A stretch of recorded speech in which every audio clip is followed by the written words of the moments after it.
আমার সেই গল্পটা এখনো শেষ হয়নি।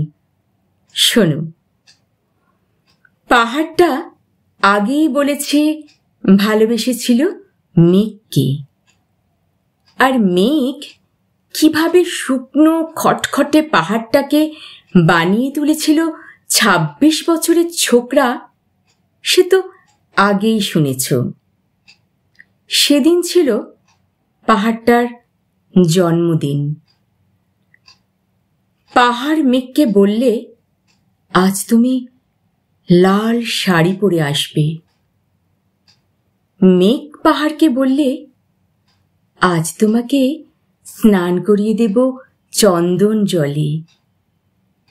ভালোবাসলে নারীরা হয়ে যায় নরম নদী, পুরুষেরা জ্বলন্ত কাঠ।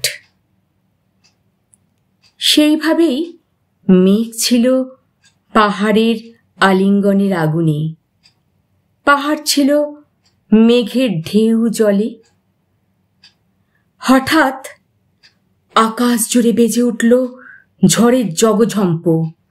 ঝাঁকড়া চুল উড়িয়ে ছিনতাইয়ের ভঙ্গিতে ছুটে এলো এক ঝাঁক হাওয়া।